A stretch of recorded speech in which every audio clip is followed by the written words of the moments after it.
remember the show Wife Swap, it would normally center around two families that were usually polar opposites of each other. And then they would switch the wives for about a week. Okay, so there's quite a bit of chatter, about new reality TV stuff coming down the pipeline from Bravo and NBC Universal. Lots of announcements or potential ones. Exactly.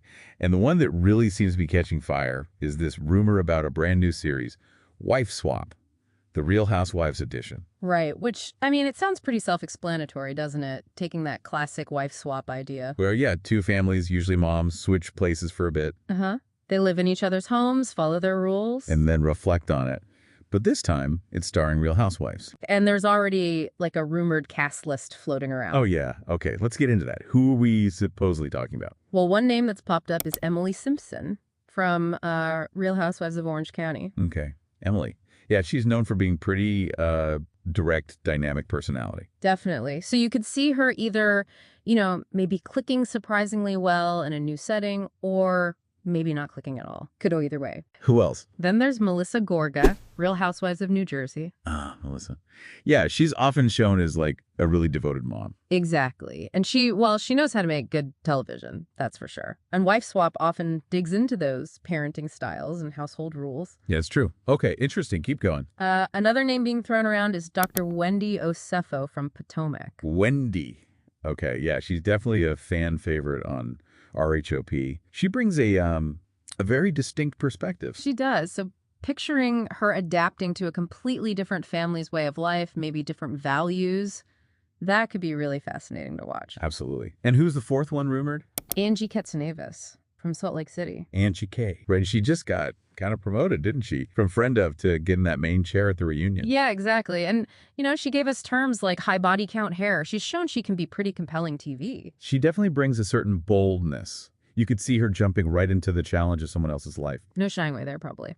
It is kind of wild thinking about these specific women in that format. Yeah. Were there other shows mentioned alongside this? Yeah, a few other things were part of the same batch of rumors, like the return of Ladies of London. Oh, okay. That has a fan base. It does. And also something called The Valley, Persian style, which sound like it could be a reboot, sort of Shahs of Sunset. Oh, interesting. Since Shahs ended a couple of years back, would it be the same people? The expectation, apparently, is that, yeah, a lot of the original cast might be involved. Gotcha. Anything else? And just a mention of a possible Real Housewives of Rhode Island, adding another city to the mix. Wow, okay. So, lots potentially cooking. But back to the wife swap one. Is there any timeline rumored for that? The chatter is that filming could actually start as soon as this summer. This summer. Okay, so it might not be that far off if the rumors are true. Seems like it. And, judging by reactions online, people seem pretty into this rumored cast. Yeah. What are they saying? Just like general positivity. Folks seem intrigued by these specific housewives being chosen. You see comments speculating about the pairing. Like who swaps with whom? Exactly. People are already thinking about, Emily going to Jersey or Melissa trying out OC. The potential for drama or maybe even unexpected connections is definitely there. Yeah, the contrast between their home lives and their established sort of worlds is pretty stark for some of them. For sure. All right, so thinking about these four, Emily, Melissa, Wendy, Angie. If you had to guess, which swap combination do you think would create the most buzz, the biggest culture clash, maybe, or even like a surprising friendship? What jumps out to you? What is a lot for you right now? My baby daddy. Ooh. Okay. It's a lot. It's a lot. It's a lot. Next update we have about Lala Kent. She's been talking about co-parenting Ocean with Randall Emmett. Yeah, and it sounds like, even though the custody stuff is sorted legally, the day-to-day is, well, it still has its bumps. Definitely. She mentioned different parenting styles, specifically around, like, routine and bedtime. That's a big one. And it really highlights how agreements on paper don't always translate smoothly. She gave that example, right, about the flight. Oh, yeah. Ocean being on an 11 p.m. flight the night before school. That seems pretty late. It does. And Lala said she was, frustrated by that and maybe the lack of communication about when Ocean was actually coming back. But she did also say things are generally good between them, amicable. Right. And that Randall was apparently cool about respecting the routine when she brought it up. So it sounds like communication is still key, even when styles differ. Absolutely. It's like this ongoing negotiation, isn't it? Yeah. Next update we have about Vanderpump Rules, the reboots specifically. New cast photos are out. Ah, yes. And Lala had some thoughts. She wasn't holding back about past photos, was she? Not at all. Calling them heavily edited, like wax figures or AI generated, pretty funny. And her brother, Easton, he chimed in too, suggested the reboot was because SUR is more dead than ever. Ooh, interesting theory. But Lala pushed back on that. Yeah, she said maybe it's just LA that's less vibrant post-pandemic, not necessarily just SUR. And she feels VPR is iconic, deserves a new wave. Fair enough. There's always that tension, right? Keeping a franchise going versus shaking things up. She did ask people to be kind and respectful to the new cast, give them a chance. Which is probably needed. It's tough joining an established show like that. It's a big ask. Next update we have about Charlie Burnett. Remember her from VPR? Yeah, of course. What's she saying now?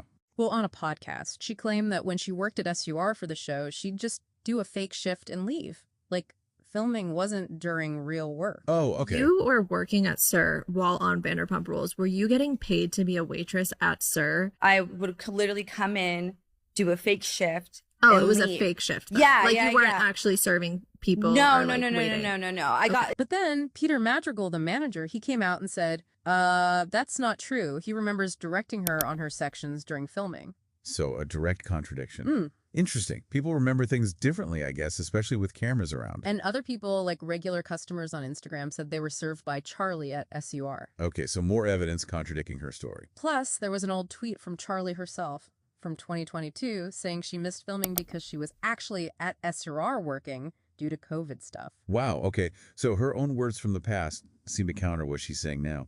Why do you think cast members do that sometimes? Tell different versions later on. Good question. Maybe just trying to create a narrative. Hard to say. Yeah, maybe. It definitely makes you wonder. Next update we have about Alexis Bellino from OC Housewives. She's selling her place. Ah, the Marbella Country Club home. Listed for almost $3 million, right? That's the one. 4 beds, 4.5 bath. She bought it back in 2018 with Jim for quite a bit less, like $1.3 million. Wow, decent profit potential there. And the timing makes sense, doesn't it? She's getting married to John Janssen. Exactly. A new chapter, a new house, maybe. The listing photos look pretty nice. Remodeled, big master suite, pool. Sounds like a classic OC Housewives property.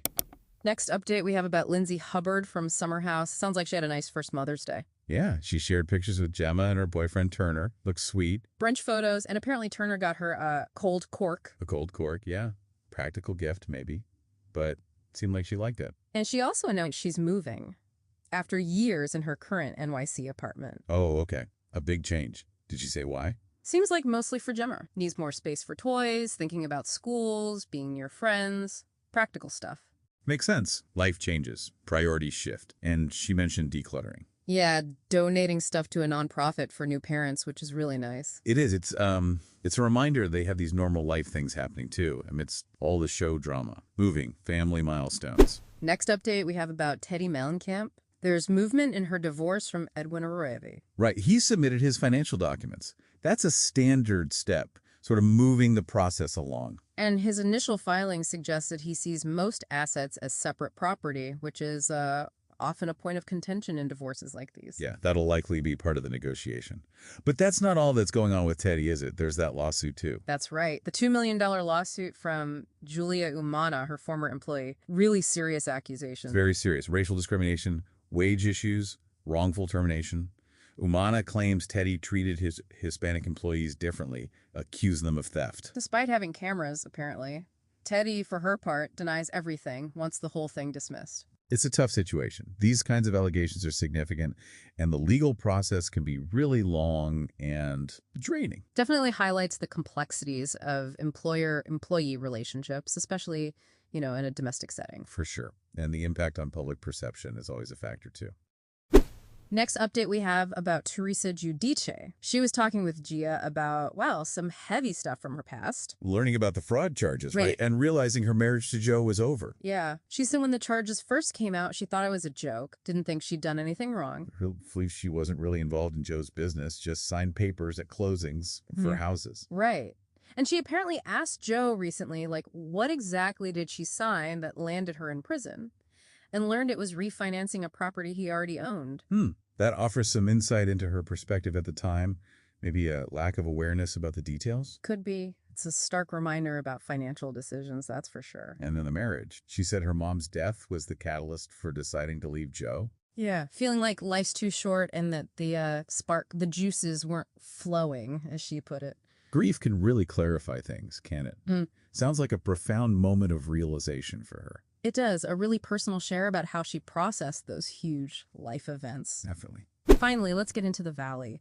Sounds like things got pretty explosive on a recent trip, Jesse and Michelle specifically. Oh, yeah.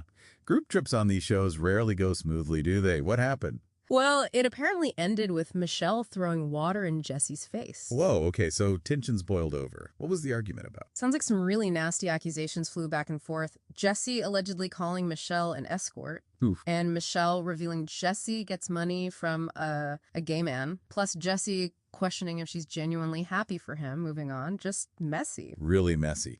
And it wasn't just them, right? There was stuff with Danny. Yeah, the group seemed worried about Danny's drinking again. Saw him drinking a lot, then he passed out. But Nia was trying to say he was just tired. Seems like it. Jasmine brought up a past incident with him being inappropriate while drunk. Right. And Brittany felt Nia wasn't being totally upfront about things with Danny. Yeah, so it ended with tension between Nia and Brittany too. Just unresolved conflict all around, it sounds like. Thank you for watching this video. See you tomorrow.